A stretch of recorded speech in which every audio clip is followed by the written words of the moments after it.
अस्सलामु अलैकुम रहमतुल्लाहि व बरकातुहू। गाइस, हमारी ही वीडियो देखकर आप पहले जान चुके हैं कि डॉक्टर जाकिर नाइक साहब इस वक्त कतर फीफा वर्ल्ड कप के लिए गए हुए हैं और अल्लाह के फजल करम से वहां बहुत सारे लोग उनके हाथ पर मुसलमान भी हो रहे। अल्लाह उन नौ मुस्लिमों को अपने इस्लाम पर साबित कदमी नसीब फरमाए। तो गाइस, आज की वीडियो में आप देखेंगे दो ईसाई आपस में बातें करते हुए नजर आते हैं, जिनमें वो ये कहते हैं कि ये डॉक्टर जाकिर नाइक पूरी ईसाइयत के लिए बहुत खतरनाक डेंजरस आदमी है कि इसने बहुत सारे लाखों लोगों को जो कि हिंदू थे, ईसाई थे, उनको जो है अपने जहन के जरिए, अपने दलाइल के जरिए जो है वो इस्लाम की तरफ खींच कर ले गया है। तो बहुत खतरनाक है, इसके बारे में कुछ सोचना चाहिए। तो गाइस, पता चला कि इस वक्त डॉक्टर जाकिर नाइक साहब के पीछे बहुत बड़ी बड़ी बातें हो रही हैं और बड़े बड़े प्रोपेगंडे भी हो रहे हैं। तो पता चला कि डॉक्टर जाकिर साहब की जान को खतरा भी हो सकता है। तो गाइस, आइए ये वीडियो देखिए और इसके बाद फिर सुनते हैं डॉक्टर साहब की ज़बानी वो इस बारे में क्या कहते हैं। Zakir Naik is probably the most dangerous man in the world today to Christianity, because he brings hundreds of thousands of people to Islam, many of them from Hinduism and also from Christianity. This man is dangerous. This man is enormously popular. He knows Urdu, he knows Hebrew, he knows Greek, he knows English, he knows Arabic. He has memorized much of our Bible by heart. He uses no notes. And he tears our Bible to shreds, or he tries to, and he confronts the Christology of Jesus, he confronts the Trinity, he confronts the whole, what they call the Pauline paradigm. These are amazing questions, they're great questions, they're foundational to everything we believe, and he's enticing and he's engaging hundreds of thousands of Muslims to follow his example. आपके तकरीर में मेरे समझ में ये आ रहा है कि कुरान में सबसे ज़्यादा इंसानियत है। मेरा सवाल ये है कि दुनिया में हम जो प्रैक्टिकली दुनिया में देख रहे हैं, ये मुस्लिम ही ज़्यादा सबसे आतंकवादी है और जो मासूम लोगों की हत्या कर रहे हैं, तो इंसानियत कहाँ है? माशाल्लाह, भाई साहब ने 2 दिन तकरीर सुनी और उसे यकीन हो गया क्या कुरान में सबसे ज़्यादा इंसानियत है। माशाल्लाह, उसके मुबारक देता हूँ। लेकिन सवाल अहम है, सवाल गलत नहीं, आपका सवाल सही है। सवाल है कि हम देख रहे हैं मुसलमान ही आतंकवादी है, ये झगड़ा फसाद, मुसलमान फंडामेंटलिस्ट है, मुसलमान टेररिस्ट है, आतंकवादी है। जब हम कुरान पढ़ते हैं तो हमें इसका इज़हार होता है। लेकिन ये है क्यों गलतफहमी, जिस तरीके से मीडिया गलतफहमियां फैलाती है, हम उसको इग्नोरेंस में, अनजाने में मान लेते हैं। टेररिस्ट के मानी क्या है? मैं कहता हूं हर मुसलमान टेररिस्ट होना चाहिए, आतंकवादी होना चाहिए। आतंकवादी की मानी क्या है तो समझ लो। टेररिस्ट उसे कहते हैं जो इंसान दूसरे इंसान के दिल में टेरर पैदा करता है। अगर कोई चोर पुलिस को देख रहा है तो उसके दिल में टेरर आता है, खौफ आता है, उस चोर के लिए पुलिस टेररिस्ट है। इस तरीके से हर मुसलमान, कोई भी एंटी सोशल एलिमेंट मुसलमानों को देखता है, उसके दिल में खौफ आना ही चाहिए। अगर कोई चोर मुसलमान को देखता है, कोई बलात्कार करने वाला मुसलमान को देखता है, कोई भी एंटी सोशल एलिमेंट मुसलमान को देखता है, उसके दिल में खौफ होना ही चाहिए। कुरान मजीद में अल्लाह ताला फरमाते हैं सूरह अनफाल में, सूरह नंबर 8 आयत नंबर 60 में, खौफ पैदा करो उन लोगों के दिल में जो लोग एंटी सोशल है, जो हक को इनकार करते हैं, उनके दिल में खौफ डालो। लेकिन सवाल यह है कि कई बार एक शख्स एक काम करता है, उसे 2 लक़ब दिए जाते हैं। मिसाल के तौर पे हिंदुस्तान 60-70 साल के पहले अंग्रेज हम पर हुकूमत करते थे, कई साल किया। बहुत से हमारे इस देश के हिंदुस्तानी थे जो इस देश की आज़ादी के लिए झगड़ा कर रहे थे। इनको अंग्रेज कहते थे आतंकवादी, टेररिस्ट। हम आम हिंदुस्तानी कहते थे देशभक्त, फ्रीडम फाइटर, पेट्रियट। वही आदमी, वही काम, 2 लक़ब, 2 टाइटल। अगर आप अंग्रेज की बात मानते हैं, अंग्रेज कहते हैं हमें इस देश पे हुकूमत करने का हक है। अगर उनको हक है तो ये लोग को हम टेररिस्ट बिल्कुल सही कहेंगे। लेकिन आम हिंदुस्तानी कहता है ये अंग्रेज तो तिजारत करने आए थे, इनको हम पे हुकूमत करने का क्या हक है? तो हम कहेंगे ये लोग हैं देशभक्त, फ्रीडम फाइटर्स, पेट्रियट्स। सेम आदमी, सेम काम, दो लकब। वही आदमी, वही काम, दो लकब। अगर आप अंग्रेज की बात को मानते हैं कि अंग्रेज को हक है इस देश पे हुकूमत करने का, हम मानेंगे कि वो आतंकवादी है, चाहे वो भगत सिंह हो या, लेकिन आम हिंदुस्तानी कहेंगे नहीं, ये तो देशभक्त है। तो आप किसके नजरिए से देखते हैं चीज को, फिर आप फैसला करेंगे वो आतंकवादी है कि देशभक्त। आपके हिसाब से भगत सिंह देशभक्त था क्या आतंकवादी था? सतीश भाई, देशभक्त। देशभक्त, आतंकवादी नहीं था ना? था के भगत सिंह देशभक्त था क्या आतंकवादी था? देशभक्त, देशभक्त। हाँ, मैं भी समझता हूं देशभक्त था। हम अंग्रेज की बात को नहीं मानते। तो जब अंग्रेज टेलीविजन पे कहते, CNN BBC पे, कि मुसलमान आतंकवादी, आप क्यों मानते? सवाल वो नहीं है। मेरा जो सवाल था, आता हूं, मेरा पूरा जवाब मुकम्मल नहीं हुआ। जवाब मुकम्मल होगा फिर आपको मौका दूंगा मैं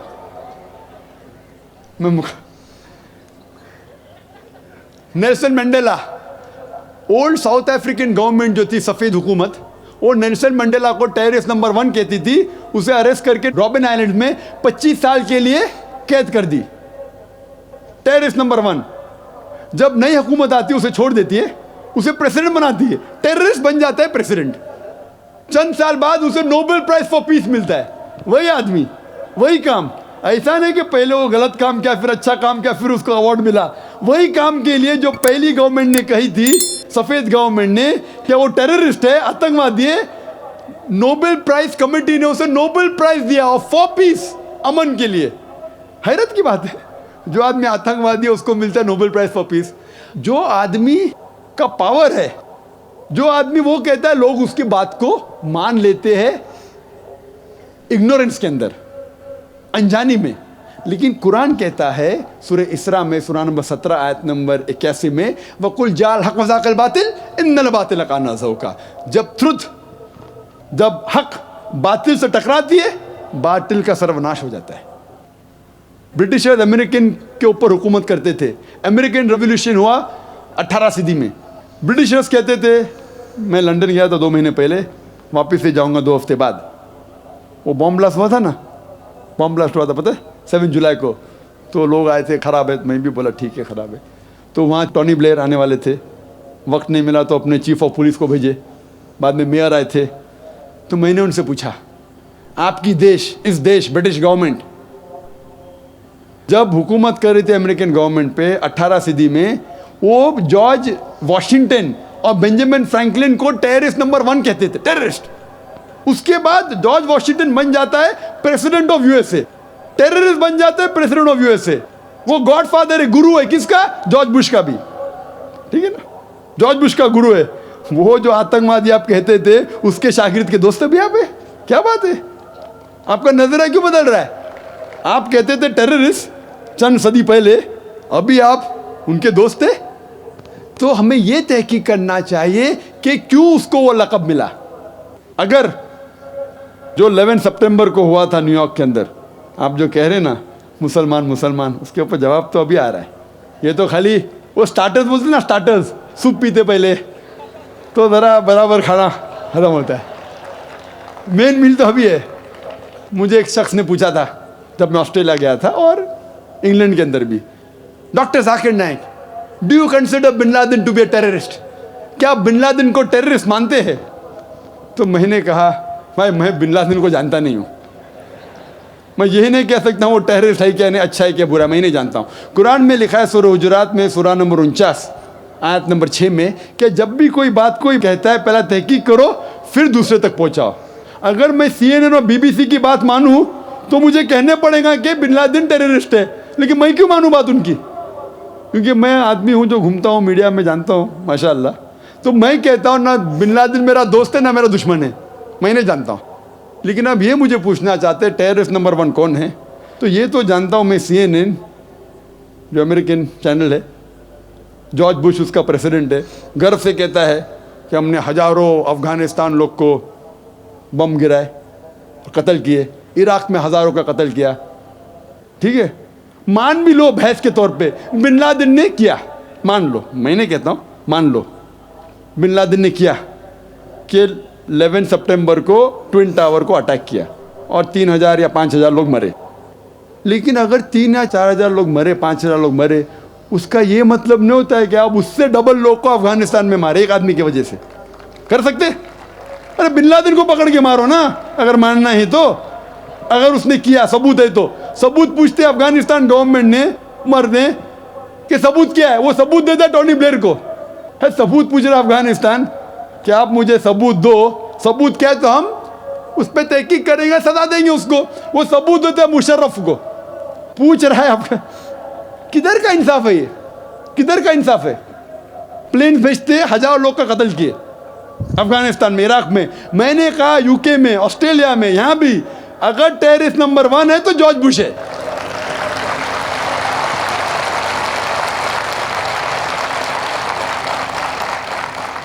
ट्विन टावर को किसने गिराया? CIA, FBI का क्या बजट है? इन लोग गर्व से कहते हैं अगर परिंदा भी पेंटागन के ऊपर उड़ेगा तो हम पहचान सकते। एक हवाई जहाज 1.5 घंटे बाद आके उसमें ठोक देता है, उनको पता ही नहीं चलता है। बहुत से अमेरिकन लोग, मुस्लिम लोग छोड़ो, क्या कहते, अमेरिकन लोग, क्रिश्चियन लोग कहते क्या ये इनसाइड जॉब था, अंदर की बात थी, ये अंदर की बात। जिस तरीके से ट्विन टावर गिरा वो प्लेन के जरिए गिर ही नहीं सकता है। कितने लोग कहते हैं कि ये जॉर्ज बुश ने किया अपने वोट बैंक के लिए। कल मैं कह रहा था ना पॉलिटिशियंस के बारे में, कल की तकरीर सुनी ना आपने, हकीकत लगी क्या ने? क्या होगा? 5000 लोग को मारो, वोट तो मुझे मिलेगा। $1 ट्रिलियन नुकसान, क्या फर्क पड़ता है?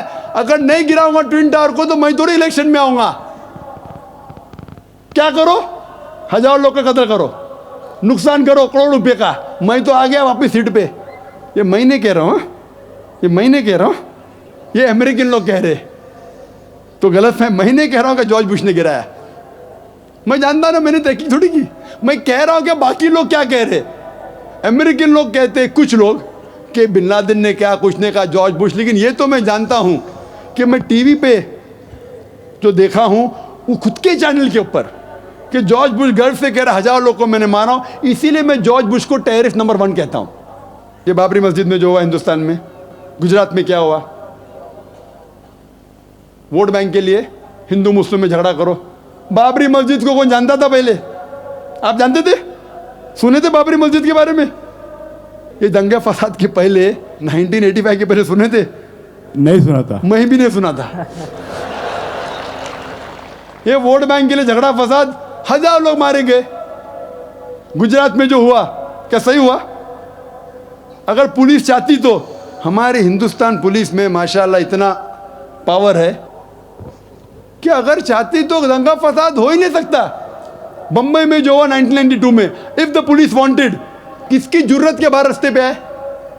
लेकिन वो पॉलिटिशियन की इजाजत है, यहाँ मत जाओ, वहाँ मत जाओ, यहाँ हंगामा करो, यहाँ कर्फ्यू लगाओ, वहाँ मत कर्फ्यू लगाओ, यहाँ मुझे वोट मिलेगा, वहाँ नहीं मिलेगा। आप समझे ना?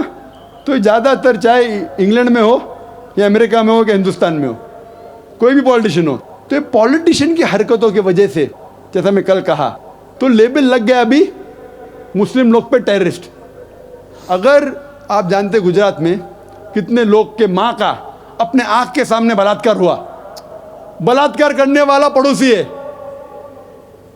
उसके ऊपर कोई एक्शन नहीं लिया जा रहा है, तो वो कानून अपने हाथ में लेता है, गलत करता है, हम भी लेता है, क्या करें? सब समझ रहे? तो हमें यही जानना चाहिए इस आतंकवाद की जड़ क्या है।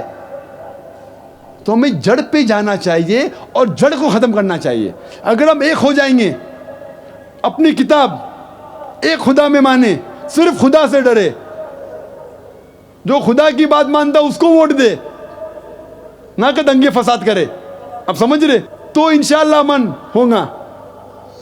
और आप देखेंगे इसके बावजूद, इतना होने के बावजूद, अमेरिका में एक न्यूज़ है कि 9 महीने बाद 11 सितंबर के बाद 34,000 अमेरिकन ने इस्लाम कबूल किया। क्यों? जितना मीडिया इस्लाम के खिलाफ बात कर रही है उतना ही इस्लाम फैल रहा है। मैं जब तकरीर करने जाता था 11 सितंबर के पहले अमेरिका में, मजमा होता था माशाअल्लाह हजारों लोग का, ये अमेरिकन बहुत कम आते थे। अभी जाता हूं तो बड़ी तादाद है। ये जानना चाहते क्या इस्लाम में?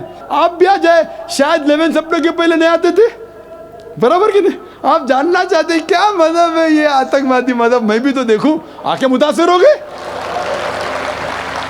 गए क्या नहीं? अल्हम्दुलिल्लाह, डंके की चोट पे कहता हूं, मैं क्यों डरूं किससे? क्योंकि अल्लाह ताला फरमाते हैं सूरह इमरान में, सूरह नंबर 3 आयत नंबर 54 में, मकरुम मकरल्लाह वल्लाहु खैरुल माकिरीन। उनने प्लान किया, प्लानिंग की, अल्लाह ने भी प्लानिंग की, सबसे बेहतरीन प्लानर अल्लाह है। ये वेस्टर्नर्स प्लानिंग कर रहे हैं कि इस्लाम को दबाने को, इस्लाम और बढ़ रहा है और फैल रहा है, जितने दबाने की कोशिश कर रहे हैं फैल रहा है। मीडिया कहती है कि इस्लाम में खवातीन के हुकूक नहीं है। 2/3 ऑफ द पीपल एक्सेप्टिंग इस्लाम, 66% के ऊपर जो लोग इस्लाम कबूल कर रहे हैं अमेरिका और यूरोप में, वो वुमेन है, औरतें। अगर औरतें को हुकूक हक नहीं मिलते इस्लाम में, तो ये अमेरिकन औरतें इस्लाम क्यों कबूल कर रहे, यूरोपियन औरतें क्यों कबूल कर रहे? क्योंकि इनको इस्लाम में जितने खराबी दुनिया में है उसका हल मिल रहा है। योन रेडली थी एक ब्रिटिश रिपोर्टर जो अफगानिस्तान में गई थी रिपोर्ट करने के लिए तालिबान के वक्त। जिस तरीके से सलूक किया तालिबान ने उनके साथ, मैं तालिबान का दोस्त नहीं हूं भाई, नहीं तो आप बोलेंगे तालिबान का एजेंट आ गया। मैं ना बिन लादेन को जानता हूं ना कोई तालिबान को जानता हूं, हक की बात कहता हूं, डरता नहीं हूं। अगर ब्रिटिशर्स ने कहा कि भगत सिंह टेररिस्ट है, मैं उनके खिलाफ हूं, डरता नहीं हूं। तो योन रेडली ने इस्लाम कबूल किया, बाद में गई थी खिलाफ लिखने के लिए, मुतासिर हो गई, मुस्लिम बन गई। तो इसीलिए हमें हक की तहकीक करना चाहिए और हमें जो लोग हक के खिलाफ है उनके साथ जंग करना चाहिए, तभी इस दुनिया में अमन होगा।